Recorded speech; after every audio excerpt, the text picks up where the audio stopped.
Subscribe कीजिए हमारे YouTube channel को और बेल आइकन को भी ज़रूर दबा दीजिए, जिससे आपको नई वीडियो की नोटिफिकेशन सबसे पहले मिल। So hello and welcome back to our channel hi-fi coding classes. आज हम बात करेंगे सी लैंग्वेज में लूपिंग की। आज का हमारा टॉपिक है कि लूप्स इन सी, यानी कि लूप्स क्या होते हैं। तो सबसे पहले बात करेंगे व्हाइल लूप्स की। तो क्या होता है while loops? While loop is also entry controlled loop, that is, it conditions are checked if found true, then and then only code is executed। यानी कि ये हमारा एक एंट्री कंट्रोल्ड लूप है, यानी कि इसमें जो हमारी कंडीशन होती है वो स्टार्टिंग में ही हो जाती है, दे दी जाती है, इसलिए इसे एंट्री कंट्रोल्ड लूप भी कहते हैं। अगर हमारी कंडीशन ट्रू है तो इसका कोड एग्जीक्यूट हो जाता है। ये इसका सिंटैक्स है, जैसे कि आप देख सकते हैं ये इसका सिंटैक्स। तो सबसे पहले बात करते आता है इसमें इनिशियलाइजेशन, उसके बाद व्हाइल कंडीशन, कर्ली ब्रेसेस, इसके अंदर ये स्टेटमेंट होंगे कुछ, उसके बाद इंक्रीमेंटेशन और ये इसका कर्ली ब्रेस क्लोज हो जाएगा। तो ये था इसका सिंटैक्स।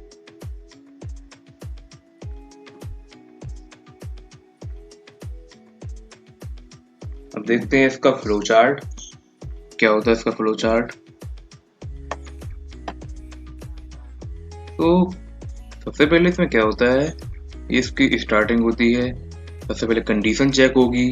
फ्लो चार्ट में आप देख सकते हैं अगर कंडीशन हमारी ट्रू है तो वो स्टेटमेंट को जाएगी, अदरवाइज अगर फॉल्स है तो वो स्टॉप हो जाएगी।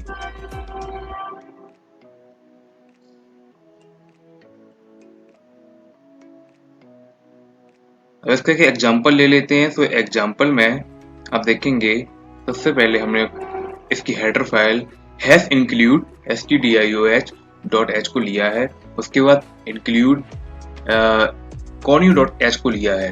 तो यहाँ पे स्टूडेंट मैं बता दूं, यहाँ पे जो stdio.h हेडर फाइल है ये कंटेन करती है हमारी scanf और printf फंक्शन को, और जो conio.h होती है ये कंटेन करती है clr, scr और getch फंक्शन को।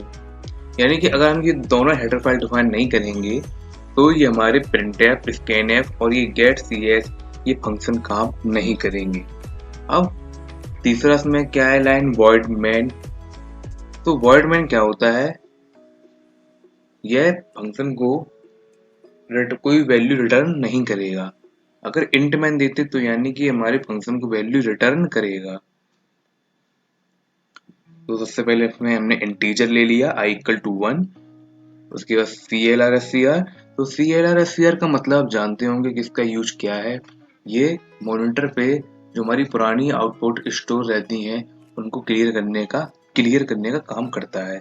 अब इसमें सबसे पहले हम कंडीशन देंगे while i is less then और इक्वल टू 10, यानी कि i की वैल्यू जो है वो 10 के इक्वल या 10 से कम होगी।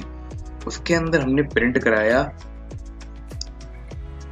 %d/n यानी कि ये हमारी वैल्यू जो प्रिंट करेगा, और ये i++ हमने लगा दिया, ये इंक्रीमेंट करता चला जाएगा, यानी कि i की वैल्यू 1 से स्टार्ट होगी और 10 तक ही चलेगी। तो ये i++ हमारा है, ये वैल्यू को 1y1 करके इंक्रीज करता चला जाएगा और उसको आउटपुट में मॉनिटर पे प्रिंट करता चला जाएगा। और ये हमने %d के बाद /n लगाया है। /n क्या है, ये हमारी आउटपुट जो है लाइन बाय लाइन लिख के चली आएगी, एक के नीचे लिख के चली आएगी। इसका मतलब होता है न्यू लाइन, और ये हमारी है आ गई आउटपुट, एज यू कैन सी।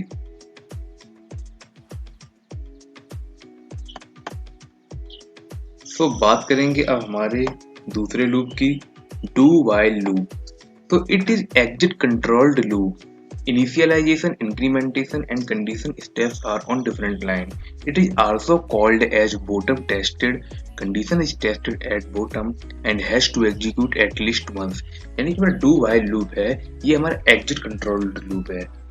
जैसे कि आप इसमें सिंटैक्स में देख सकते हैं कि ये हमारा एग्जिट कंट्रोल लूप है, क्योंकि इसमें कंडीशन जो है हमारी एग्जिट यानी सबसे नीचे चेक हो रही है। सिंटैक्स में आप देख लीजिए सबसे नीचे लगी है व्हाइल की कंडीशन। सो होता क्या है, it is exit control loop, यानी कि यह एग्जिट कंट्रोल लूप इस कहते हैं क्योंकि इसकी कंडीशन सबसे लास्ट में चेक होती है। Initialization, incrementation and condition steps are on different line, यानी कि जो हमारी इनिशियलाइजेशन होती है, इंक्रीमेंटेशन है और जो कंडीशन की स्टेप्स हैं वो अलग अलग लाइन पे होते हैं। जैसा कि आप इसका सिंटैक्स देख सकते हैं, इनिशियलाइजेशन, इंक्रीमेंट और जो कंडीशन है वो सब अलग अलग हैं। It is also called as bottom tested, condition is tested at bottom and has to execute at least once, यानी कि इसे bottom tested भी कहते हैं क्योंकि इसकी कंडीशन bottom में चेक होती है, सबसे नीचे चेक होती है और कम से कम एक बार एग्जीक्यूट जरूर होगी। चाहे हमारा जो while के अंदर कंडीशन हमारी सही हो या ना हो, एक बार एग्जीक्यूट जरूर होगा। और ये रहा इसका सिंटैक्स, आप देख सकते हैं, इनिशियलाइजेशन डू करली ब्रेसेस, इसके अंदर स्टेटमेंट्स होंगे, ये जो हमने डॉट डॉट से रिप्रेजेंट किया है इसके अंदर हमारे स्टेटमेंट होंगे। उसके बाद इंक्रीमेंट या डिक्रीमेंट, ब्रेसेस बंद कर देंगे और ये हो गया व्हाइल कंडीशन और सेमी कोलन। ये है इसका कुछ फ्लो चार्ट। सबसे पहले क्या होगा, डू यानी कि स्टेटमेंट लिखेंगे आप, कंडीशन देंगे। अब यदि वो हमारी कंडीशन ट्रू है तो वो उस स्टेटमेंट को एग्जीक्यूट करेगी, फॉल्स है तो हमारा जो प्रोग्राम है वो स्टॉप हो जाएगा। तो ये था इसका कुछ फ्लो चार्ट। देखते हैं इसका एग्जाम्पल। तो ये रहा इसका एग्जाम्पल। यहाँ भी हमने hash include stdio.h header file को लिया है और दूसरी हेडर फाइल कौन सी ली है, इंक्लूड conio.h। void main, तो सबसे पहले int i इक्वल टू 1 हमने एक इंटीजर लिया है i इक्वल टू 1, उसको वैल्यू यहाँ पे डिफाइन कर दी है। उसके बाद क्लियर स्क्रीन का फंक्शन दे दिया है। तो फिर उसके बाद जैसा कि इसका सिंटैक्स कहता है कि डू लगाएंगे, फिर एक करली ब्रेसेस, फिर प्रिंट एफ, हमें ये i को प्रिंट करना है तो %d/n, i plus plus bracket यहाँ बंद। उसके बाद while की कंडीशन देंगे i <= 10। यहाँ पे एक चीज नोट कर लीजिए, अगर सबसे लास्ट में while की कंडीशन लग रही है तो यहाँ पे while के बाहर सेमी कोलन भी लगेगा। उसके बाद get ch, और जब हम इस प्रोग्राम को रन कराएंगे तो ये हमारी एक आउटपुट कुछ इस तरह आ जाएगी, जैसा कि आप देख सकते हैं 1 से लेके 10 तक ये हमारे नंबर प्रिंट हो गए।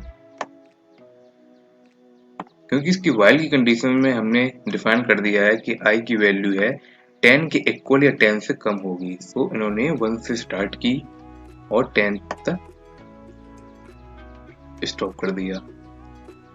तो स्टूडेंट, होप यू अंडरस्टैंड। बात करते हैं नेक्स्ट लूप, फॉर लूप की। सो क्या होता है फॉर लूप?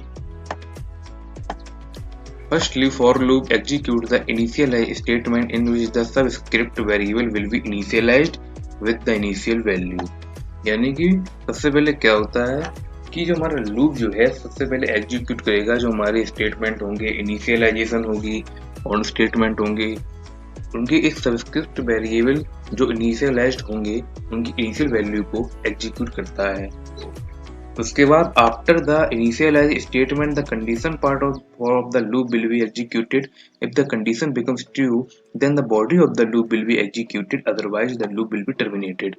यानी कि इनिशियलाइज स्टेटमेंट के बाद जो हमारा लूप का कंडीशन पार्ट है वो एग्जीक्यूट होगा। अगर हमारी कंडीशन ट्रू है तो बॉडी ऑफ द लूप है वो एग्जीक्यूट होगी, नहीं तो लूप हमारा टर्मिनेट हो जाएगा। तीसरा स्टेप क्या है? Initialization, incrementation and condition steps are on the same line. यानी कि इसमें जो है आप सिंटैक्स में देख लीजिए, जो हमारे वो होते हैं इनिशियलाइजेशन, इंक्रीमेंटेशन और कंडीशन स्टेप जो होते हैं वो एक ही लाइन में होते हैं। बात करते हैं फ्लो चार्ट की। तो फ्लो चार्ट में देख रहे हैं, सबसे पहले हमने स्टार्ट किया, सबसे पहले इनिशियलाइजेशन होगा, उसके बाद कंडीशन चेक होगी। अगर कंडीशन हमारी ट्रू है तो वो स्टेटमेंट हमारा एग्जीक्यूट होगा, इंक्रीमेंट डिक्रीमेंट चेक होगा, और अगर हमारी कंडीशन फॉल्स है तो ये हमारा आके स्टॉप हो जाएगा। ये था इसका फ्लो चार्ट। ये है इसका एग्जाम्पल, आप लोग देख लीजिए। इंक्लूड stdio.h और ये ponyo.h, हमने दो हेडर फाइल ले ली, void main फंक्शन लगा दिया। यहाँ पे हमने इंटीजर i लिया। यहाँ पे हमने i इक्वल टू 1 या 0 कुछ इसलिए डिफाइन नहीं किया क्योंकि यहाँ पर हम फॉर लूप में, क्योंकि फॉर लूप में पहले से ही यहाँ पे डिफाइन हो जाता है इंक्रीमेंटेशन, उसका इनिशियलाइज हो जाएगा, एक ही लाइन में हो जाएंगे, इनिशियलाइज, कंडीशन, इंक्रीमेंटेशन। जैसा कि आप देख सकते हैं यहाँ पे फॉर लूप में i equal to 1, semicolon i is less than equal to 10, semicolon i plus plus. उसके बाद हमने यहाँ पे एक प्रिंटफ दे दिया और i को प्रिंट करा देंगे, तो इसकी कुछ आउटपुट इस तरह आ जाएगी। ये 10 नंबर प्रिंट होके आ गए, 1 से लेके 10 तक। तो होप यू अंडरस्टैंड स्टूडेंट। ये था हमारा आज का टॉपिक, लूप। अगर आपको फिर भी कहीं प्रॉब्लम हो रही है तो आप कमेंट करके जरूर बताइएगा वीडियो में। वीडियो पसंद आया तो वीडियो को लाइक, शेयर और चैनल को सब्सक्राइब करना बिल्कुल मत भूलिए। जुड़े रहिए हमारे साथ।